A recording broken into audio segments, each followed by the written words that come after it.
Hey guys, today I want to talk to you about the Nichols Ben Parker Flutter Spoon.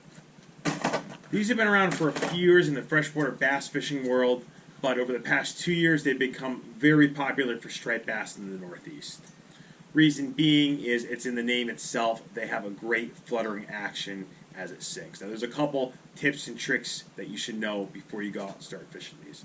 So first of all, typically I'm fishing these over a reef with a moderate moving current. I've caught stripers in as shallow as 10 feet of water and as deep as 100 feet of water. They work really great when I'm marking fish on my sonar and I'm putting this spoon right in their face. So I'd be dropping this to the bottom, hitting bottom, coming anywhere from 1 to 4 cranks off the bottom, depending on if it's rocky and depending on how quick I'm coming up the incline. One thing to know that's important to know as you're dropping it, you want to get this to drop as straight as possible and keep this vertical. So one really good trick is as I drop this, I'm going to put, when it's in free spool, I'm going to put a little bit of tension on my spool to keep this vertical. Because if you watch this in the water, and I encourage you to do this, drop this in the water, let this sink on a slack line, and you're going to get that nice fluttering action, which makes this so effective, and that's how you get those reaction strikes. Is when this thing sinks on slack line, it's got these big wide to wide wobble erratic action. But when I'm dropping this to the bottom, I'm trying to get down. Let's say I'm fishing in 50 feet of water with some current. I'm going to get a little bit of tension, and by doing that, it's going to keep this vertical and let it cut to the bottom quicker. Once I'm down on the bottom, I'm going to start with my rod tip low, pointing towards the water, and snap my rod tip all the way up. And then this is the trick to fishing these right here, is I'm going to drop the rod tip faster than the lure to put some slack in the line. And the reason why that's so important is, again, like I said before, if you're tight to this lure, it's not going to have any action. It just sinks like this, which is great when we're trying to get to the bottom. But once we're down on the bottom, we're fishing this, we want to let these sink on slack line and get that big wobble in there. So on the way down, most of the bites are going to come as this is sinking. I'm going to have some slack in the line. I'm going to be watching my line, and I'll either feel the bite, or sometimes I just see the line straighten out real fast, and I follow through reeling with a hard hook set. There's a couple other methods that I've done that work pretty well. One is called burning it, where I drop to the bottom and just crank up real fast, about maybe a third of the way up the water column, and then drop back down. Sometimes by cranking it really fast or varying the speed, slow to fast, you'll get fish to chase it, and some days that'll work well. I've also, on occasion, I don't do this as often, but I've also caught some fish casting this, fishing it just subsurface.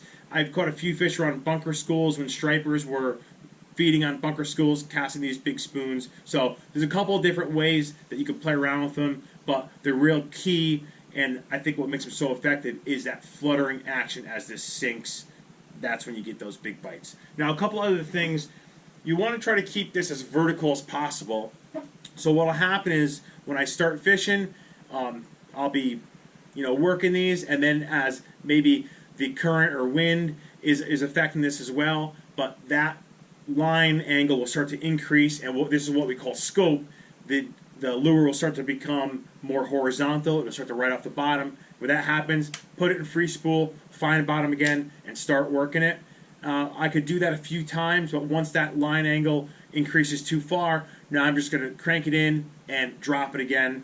I could also try to offset it a little bit by casting down current a bit, so by the time it gets to the bottom, it'll be in a more vertical position. In terms of the setups, I could fish them on conventional or spinning. Personally, I prefer the conventional style bait caster here. It's a little bit more effective. This is a Shimano Tranx 301. Great setup for this because single hand operation.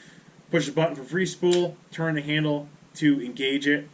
I like to run a lighter braid, so this is 30-pound Power Pro Super Slick. Keep in mind, the thicker your line, the more drag it'll create and the harder it'll be to keep the lure near the bottom. This is paired on a Loomis IMX Pro Blue. This is the 843CMF rod. This is perfect because it's not too stiff, not too soft, got just the right action, and it's also nice to fish. It's really lightweight in your hand. For a spinning setup, which I do on my charters a lot, we use spinning rods. I would fish this on the Shimano Saragossa 6000, which is a workhorse reel, and I would also use the IMX Pro Blue spinning rod, but it's the 844SMF. That's a really good rod for fishing these spoons as well. Only difference on the spinning rod, because I can't give tension to the spool as I'm trying to get to the bottom, I would just pinch the line to give a little bit of tension to help keep that spoon vertical and get down to the bottom faster.